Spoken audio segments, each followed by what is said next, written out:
Now, to me, what I'm about to say is a new concept for motor design.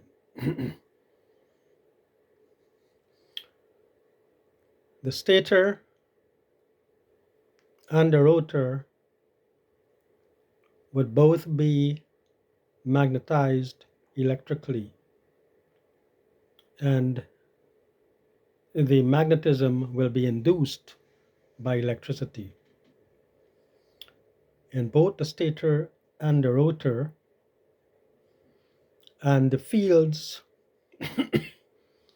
in the stator and rotor would control the speed and torque of the new motor. Well, if that is not feasible or a good design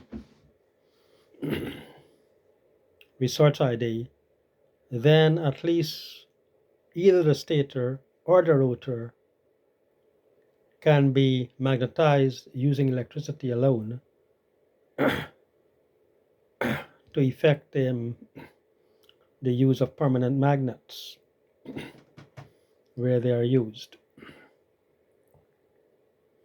I guess current designs use induced magnetism, and I think wrought iron is easily induced with magnetism. I remember from physics in Guyana, GCEO level physics.